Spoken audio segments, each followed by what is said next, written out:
On est où là? Comme Fitri Binassé, donc je crois t'embrêter. En tout cas, en mission Goyaleno, en dessous Kassilendo, Kadakan, Faralido Kera, on fait Mali la centri enfant fait. Au but de Soukasi Kumbo. Beba don Mali Michugomi. Beba don Jamana Michugomi. Beba don ko régime ni desera tuga tu bolo. Mais au Benata, ou kuma jugu do 2 minutes daga fo olu bi ka continuer kuma jugu ko fo fe. Tu miru ka faso, tu miri faso ina tugo shila. Sanga y'enfant fait no ye karo dugu ye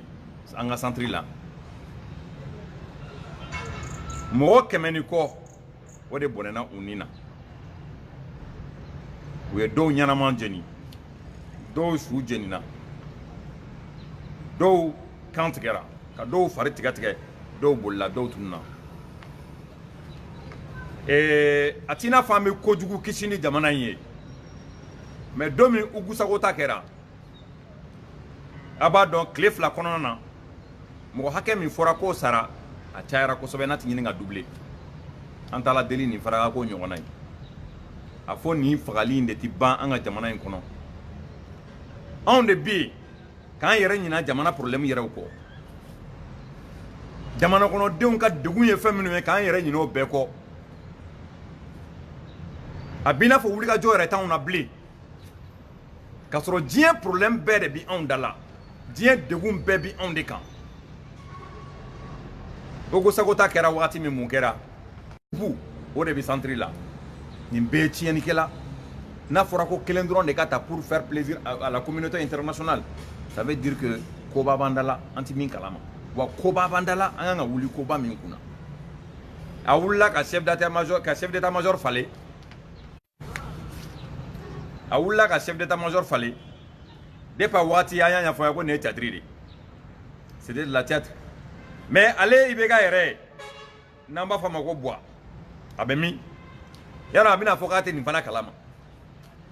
Mi yere bine foka bi so marina. Fagali kele. Na fora ko anda fe jamana to. Olu buka journal damene ko fagali min kera malla. O ba soro anga télé so. O bi ka bois ka voyager. O ka selima yala o bi ko de bo télé la anga ORTM ni na kon a fond de bon sigi tan tien dungodo ko do be ke malla ko min mankan on de bon sigi tan tien dungodo ko do be ke malla min ka bo mo haklima andum biande et pourtant on est là. Qu'est-ce qu'on devient sincèrement? Qu'est-ce qu'on devient? Na fa jumen de kelembi on a galontige ba ani ngana mun bako. Est-ce que biku nganga malito ni ndenge ngono bara foti pouvoir la dabiri ko bara foti pouvoir la kam ngobla nyona bara foti pouvoir la galondo doda kubo yelema ko ge tien to bela abina fo connexion to ga maimbi mais kuma do be fanga tien fo nyoyi nous sirane ou jatigele obiga do ko sugu bela ato uka mgo tameto mena ku kine ku dafa ula ku kin mimba o kuna na wulila na mafoka ya fa suda afoka ya batonda kale do ode wa kuma ko jamana in kadale ni mais ale ti foi kalama de ni ko kera no e ko juguye na nyini ngara ba foka le to kalama ni ko mun kera no e nyuma e peut-être abo kalama inshallah o ba yimedamine. Est-ce que jamana mbito ni kanka jamana bi mara pour que jamana kono don ka lafiya di mais na fora ko diɲɛ tɔɔrɔ bɛɛ de bi maliyɛnw kan an kan ka fɛɛrɛ wɛrɛ ɲini nin ko in na wa mali problème ti mɔgɔ si ye ale bɔ kɔ problème fila ti mali la koyi mali problème bɛɛ ye ale bɔ de n'i ye buru feerela ta ka t'o kɛ mécanicien ka chef ye walima n'i ye boucher ta sogo feerela ka t'o kɛ docteur ka chef ye est-ce que ye baarakɛla ye mali filɛ n'a ɲɛkɔrɔ dɛ nin ye mali bɛɛ de ye tan Abi san fila bɔ n'a ti caya ni san fila ye on vous a tout dit an y'a fɔ aw ye k'a yira aw la k'a da aw tulo kan ko Mali problème centre la u ka fara k'a fɔ ko bingani kɛra filaw kan u ka fara k'a fɔ bingani kɛra dɔgɔnɔw kan ko in ye bɛrɛbɛrɛ ti dɔ wɛrɛ ye gouvernement dɛsɛra gouvernement tɛ zone in na o gouvernement tɛ zone in na milisiw yɛrɛ damaw de bi ɲɔgɔn kan ye ni dɔ ye nin kɛ nin na dɔ bi taa nin kɛ nin na bandits armés fana nana fara u kan ka fara Amadu Kufa ka mɔgɔw fana kan donc an bɛ nin schéma in de kɔnɔna na mɔgɔw minnu bɛ Bamakɔ yan nɔ n y'a dɔn olu lafiyalen don i bɛ tɛmɛ Bamakɔ n'i bɛ tɛmɛ Bamakɔ baarakɛyɔrɔ caman bɛ yen djihadiste mɔgɔ t'u la hali état major fanfɛla ninnu lajɛ ban u kɛlen bɛ ka cɛncɛn de fa ka yɔrɔ bɛɛ lakana u yɛrɛ de lakana na dɛ u mɔgɔ foyi tɛ population na an bɛ balo nin kan in kan u yɛrɛ bolo tant que ni mɔgɔ ninnu ma se Bamakɔ kɛ o kɔrɔ ko tiɲɛni ma kɛ fɔlɔ en tout cas les Maliens il faut qu'on réagisse nin ye bɛlɛnin tuuru de ye dɛ minnu ka mɔgɔw sar'u ka village la ye bi u tun tɛna u miiri k'a fɔ ko nin kun b'u sɔrɔ a bi dɔgɔkun 2 ɲɔgɔnna bɔ o kun ye banamayanfan ye est-ce que mɔgɔ épargnelen bɛ nin ko in na bilen il faut qu'on se dise ça aussi mais tiɲɛ degolen don nous sommes dans un pays a b'i n'a fɔ jamana in yɛrɛ non seulement marabaga t'a la mais a b'i n'a fɔ journaliste yɛrɛ min bɛ se ka kuma yɛrɛ tiɲɛ da mɔgɔw tulo kan surtout bagabaga min wulilen filɛ nin ye tan bɛɛ b'i yɛrɛ ɲini wa bɛɛ k'i janto i yɛrɛ la dɛ bagabaga sugu bɛɛ bɛ yen wa piège sugu bɛɛ bɛna tandi surtout musoko yɛrɛ fan fɛ aw ka hakɛ to kuma la il paraît que bingani nkalon bɛɛ bɛna da dɔw la k'a fɔ k'u binna dɔ kan donc ni mɔgɔ min ɲɛ tanna ye muso ye e bɛ to nin ko in da fɛ parce que n'u dɛsɛrɛla cogo wɛrɛ fɛ u bɛ muso bila i la ka sɔrɔ ka nkalon tigɛ ko i binna tigi kan k'a sɔrɔ hali n'a tigi de binn'i kan dɛ aw ka hakɛ to hali n'a tigi de binn'i kan u bɛ nkalon tigɛ k'a fɔ ko e de binna kan n'an bɔr'o la an bɛ n'an balimakɛ Yatasayi ka yɔrɔ la Yatasayi a bɛ poliso la halisa a ma déféré mais a ma bila fɛnɛ bi an tun y'a décidé k'an bɛ réunion kɛ mais o réunion o bilala sini na ni Ala jɛra n'a ye mardi wula fɛ à partir de 16h ACI 2000 la an b'a fɔ yɔrɔ min ma ko FS2 siège n'o tun ye Soumaïla Cissé ka QG kɔrɔ ye an bɛ ɲɔgɔn sɔrɔ yen ni Ala jɛra n'a ye an bɛ réunion kɛ yen nɔ et à partir de la réunion on va essayer de voir ce qu'on doit faire plus jamais jeunes man k'u sigi k'u bolo croiser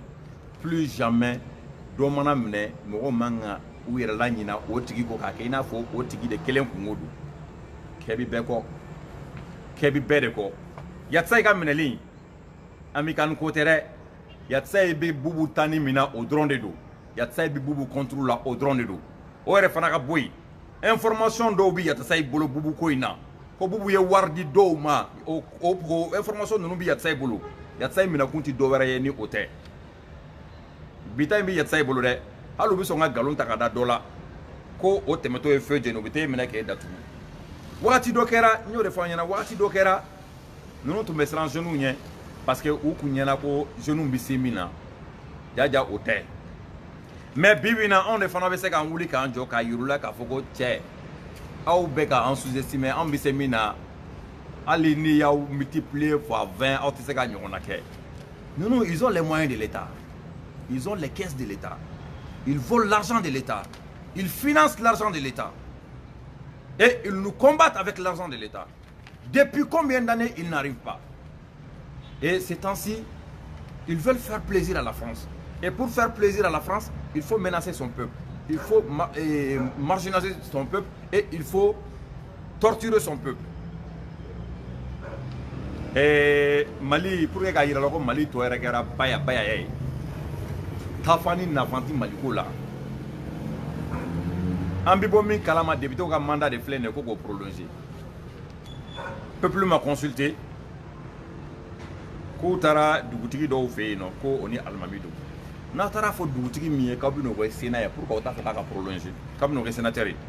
n'u taara fɔ alimami min ye k'u bɛ n'o kɛ sénateur ye diyagoya a ka fɔ k'aw ka prolonger à l'époque mɔgɔw tun ɲɛna ko dugutigi n'a fɔra alimami ye mɔgɔw tun ɲɛna ko tiɲɛ yɛrɛ la faille tɛ olu ka ko la n'a fɔra dugutigi ka baw bɛ alimami mɔgɔw yɛrɛ kun ɲɛna k'olu ye ladiri mɔgɔ kilennenw de mais kosa in na an y'a caman ye a caman ti ko jɛlen ye a caman ti ko jɛlen kɛ wa a caman ti sira jɛlen kan ni nin mandat in prolongera ni ɲɛ tɛ mandat in yɛrɛ prolonger kun na fɔlɔ yɛrɛ sani député ka mandat ka prolonger k'a fɔ ko révision constitutionnelle bɛ kɛ maliyɛnw tɛna na sɔn min ma wallahi billahi wa mɛnna a ka kow da fɛ a mɛnna a ka kow la n'a bɛ fɛ k'a dɔn n'a ko ka di mɔgɔw ye n'a ko man di mɔgɔw ye n'a bɛ se ka sigi Mali kunna n'a tɛ se ka sigi Mali kunna a ka révision constitutionnelle in boloda a bɛ sɔrɔ ka mɔgɔ bɔtɔ ye wo kɔnɔ u kun t'a dɔn ko mɔgɔ minnu yɛrɛ ye maliyɛn ye olu bɛ sɔrɔ k'a fɔ a ɲɛna ko révision tɛ kɛ révision kɛkun ye min ye bɛɛ b'a dɔn nin y'a san fila ye a kun fɔra révision ka kɛ o y'a sɔrɔ nord dɔrɔn de tun minɛnen don révision ma se ka kɛ zen in na min centre yɛrɛ minɛnen don mɔgɔ bɛ sa mɔgɔ 100 ni kɔ mɔgɔ 80 ni kɔ mɔgɔ 10 ni kɔ mɔgɔ 50 ni kɔ révision bɛna se ka k'o de la vous pensez que les Maliens dorment et puis laga-lagatɔ dɔw b'u sigi manamanakan fɔ ni kuma kalantan fɔ la ka sɔrɔ aw ka hakɛw bɛɛ bi ka taa aw bɔra mɔgɔw bi ka sa dɔɔni jɔn de tun bɛ nin miiri k'a fɔ ko nin waati in na ko kɛlɛ bɛ kɛ centre la mɔgɔ si tun tɛ se k'o bila a kunna 2012 yan fan fɛ kɔni surtout waati min na kɔnna kɛlɛ in kɛra mɔgɔ si tun tɛna se k'a bila i kunna ko kɛlɛ bɛ se fo Mopti mɔgɔ si tun tɛna se k'a bila i kunna k'an ka sɔrɔsiw bɛ zone in bɛɛ dégager k'a tɔ to donsow ni dɔ wɛrɛw bolo ni nin député ninnu tora an da la bilayi kalo o kalo o bɛ miliyari 2 ɲɔgɔnna o b'o de dun Mali kalo o kalo wa député ninnu dɔw fana u ɲagarilen don ne Gassama ka audio dɔw yɛrɛ lamɛn n dabali de banna o a dɔw b'a dɔn cogo si la k'u tɛ réélu n'a fɔra ko ka segin élection kan Mali député ye député 147 dɔw ni tɔɔra la dɔw banna Ala ka hinɛ u la député 147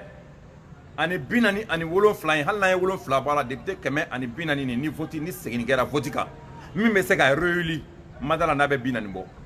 a tɛ se k'o bɔ yɛrɛ parce que non seulement ils n'ont pas travaillé a caman ka parti affaiblilen don ne ko Maliens an bɛ min de pour quelle raison sani ninnu ka fɔ k'u bɛ révision constitutionnelle kɛ u tɛ se ka députation kɛ ka législative kɛ ka député sigi kɛ pourquoi u t'a kɛ parce que u ɲɛ dɔnnen bɛ mɔgɔw la u b'a dɔn n'u y'a kɛ u bɛ perdu donc perdu in t'u arrangé référendum nin dɛ n ko nin bɛɛ kɛ kun ye référendum nin bilahi aw ma sigi ni min ye la meilleure manière de se défendre contre ces gens-là c'est de les attaquer ni y'i sigi k'i bolo croiser ou bien k'a essayer k'u amadouer k'i musalaka kɛ bilahi i tora la mais nin kuma in fɔ a mɛnna l'essentiel c'est de ne pas mentir sur eux et l'essentiel ce n'est pas de les insulter sinon a fɛn o fɛn mana wuli ka ko kun d'anw kan an fana bɛ ko wɛrɛ kun da i kan diɲɛ dan tɛ don kelen ye o minnu kɛlen bɛ ka vidéo kɛ dabila ko kasolataga minnu kɛlen bɛ ka vidéo kɛ yɛrɛ dabila ko kasolataga k'u bɛ siran o ɲɛ hali dɔw bɛ fɔ Magan kɔfɛ u ti Mali yɛrɛ kɔnɔ u bɛɛ sirannen don ko parce que ko ninnu kɛlen bɛ ka bagabaga kɛ ne ko ninnu ka bagabaga mana se mɔgɔ min na fo e ta ye fasoko kɛlɛ ye fasoko kɛlɛ nin bɛɛ b'a la wa faso kɛlɛ la fɛn kɛlɛ min yɛrɛ t'a la o ye yafadeli t'a la wulikajɔ révolutionnaire non yafadeli e bɛ yafadeli cogo di n ko révolution de kɔrɔ i bɛ wuli k'i jɔ ka kɛlɛ kɛ k'i ka hakɛ laɲini i tɛ ka kɛlɛ kɛ nkalon kan o u k'i minɛ k'i datugu kɛ minnu datugura ma bɔ wa Badara ninnu ma kalo kelen kɛ kaso la ma bɔ wa mun y'u sɔrɔ Jawara ninnu ma datugu wa u bɛɛ tɛ kɛnɛma ye Kamara ninnu ma datugu wa Arazali ma datugu wa Asetu ma datugu o tɛ ne kɛnɛma bi yan jɛnɛ min datugulen don jɛnɛ bɛ bila bientôt n'Ala sɔnna ma u tɛ se k'o bali o plan o plan b'u bolo a plan bɛɛ bɛ foirer parce que u tɛ tiɲɛ kan wa u bɛ mɔgɔ o mɔgɔ ta k'u dɛmɛ o si tɛ se k'u dɛmɛ parce que u tɛ tiɲɛ kan bi kɔni kuma wɛrɛ tɛ yen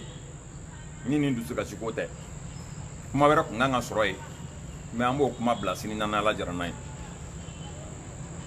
ni nin ɲɔgɔnna kɛra Mali la normalement le pays doit aller en deuil an ye jamanaw ye mɔgɔ 2 mɔgɔ 3 bɛ sa français 2 français 3 yɛrɛ bɛ sa anw fɛ yan n'an bɛ taa deuil national la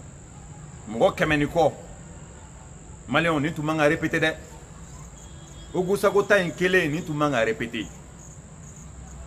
bamananw b'a fɔ ko tulo tigɛ bɛ fali sɔmi ka fali minɛ ka tulo tigɛ ɲɛna o tɛ o zana de don o zana in ti dɔ wɛrɛ kojugu mana k'i la siɲɛ kelen o kan k'i la sɔmi k'i bila sira ɲuman kan walima k'i la sɔmi i ka fɛrɛ kɛ o kojugu ɲɔgɔnna wɛrɛ ka n'i sɔrɔ mais anw tɛ sɔn min n y'a fɔ a don Ugusagota kɛra don min o dugusajɛ in kelen ka video kɛ n y'a fɔ ka d'a kan n ko walahi a tɛmɛ dɔ wɛrɛ bɛ kɛ min ka jugu ni dɛ parce que contrôle tɛ centre la o ŋaniya juguya tɛ kuma jugu tɛ k'a fɔ n bɛ fɛ u ka sa o yɛrɛ fana tɛ contrôle tɛ yɔrɔ la et puis milisi fila ka ca dɛ milisi kelen n'a kɛra duguw ni ɲɔgɔn cɛ a tɛ ɲuman kɛ parce que milisiw disciplinelen tɛ mɔgɔ tɛ min bɛ sanction ta o contrôle la n'u ka tiɲɛni kɛ sufɛ dugu mana jɛ mɔgɔ tɛ se k'a dɔn jɔnni de ye mun kɛ maliyɛnw kɔni bɛ min fɔ aw ɲɛna n'a ye mɔgɔ min ja i ka kunu ka bɔ sunɔgɔ la i k'i ɲɛsin faso in ma i k'i miiri i yɛrɛ la i k'i miiri i ka sini na i k'i miiri denw ni mɔdenw na u bɛ na mun de sɔrɔ u ɲɛ yan n'a ma min ja walahi ala kana to i ka wuli i si kɛ sunɔgɔ la gɔrɔntɔ fo ka t'i sa i kana wuli yɛrɛ bilen i si bɛɛ kɛ manamanakan fɔ la i si bɛɛ kɛ mɔgɔw juguyali la i si bɛɛ kɛ opportunité la ka dɔɔni minɛ ka bila i kun an bɛ ɲɔgɔn ye don dɔ la o an bɛ ɲɔgɔn ye don dɔ la nin bɛɛ la extérieur mɔgɔw de jɔrɔ bɛ ne na maliyɛn minnu bɛ extérieur la ka taa hali Burukina kɔrɔ yan fo ka taa fo habu maliyɛn fɛn fɛn bɛ extérieur la bɛɛ de jɔrɔ bɛ ne na an m'a dɔn Mali tɛ jamana ye a ka d'anw ye a ka fɔ ko Mali ɲɔgɔn tɛ yen an ye dɔ k'o yɛrɛ nɛgɛ na a ka d'anw ye a ka fɔ ko Mali ye numéro 1 ye diɲɛ bɛɛ mais an ye dɔ k'o yɛrɛ nɛgɛ na bilahi mana bɔ jamana o jamana kɔfɛ ka na Mali kɔnɔ a bɛ k'i ɲɛna k'an bɛ poubelle de kɔnɔ quoi a b'i n'a fɔ n'i tɛmɛna so ɲumanw na ka tɛmɛ ɲamantonw na a b'i n'a fɔ an ka sow jɔlen bɛ ɲamantonw de kunna ka d'a kan on n'évolue pas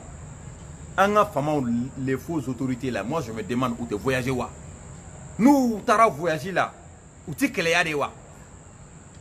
u tɛ kɛlɛya wa u bɛ bɔ jamana minnu na olu jɛlen don cogo min olu dilannen don cogo min olu ma sɔn miliyariw suyɛnni ma olu y'o don faso jɔli la cogo min na pour que ninnu t'o kɛ fitiri sera an bɛ bɔ kuma kɔnɔna na n'a ye min ja o ka wuli ka dɔ kɛ n'a ma min ja ala kana to o ka bɔ gɔrɔtɔ la pewu o k'a si bɛɛ kɛ sunɔgɔ la diɲɛlatigɛ in kɔnɔna n'i ye min kɛ i b'o tɔnɔ de sɔrɔ mɔgɔninfin i tɛ mɔgɔ si tɔnɔ dun bɛɛ b'i yɛrɛ de tɔnɔ dun n'a ye min ja i ka ɲɛ n'a ma min ja i kana ɲɛ a bɛ se ka kɛ video in partie caman tigɛra parce que connexion man ɲi a jɔra siɲɛ caman donc an bɛ ɲɔgɔn ta sɔnni n'ala sɔnna ma ala ka hinɛ banbagatɔw la ala ka yafu ma ala ka jamana in kisi ni ɲɔgɔnna wɛrɛ ma ala ka an bɛɛ ɲɛ k'an ta don kɔnɔ ala ka hakilina ɲuman d'an ma ala k'aw changer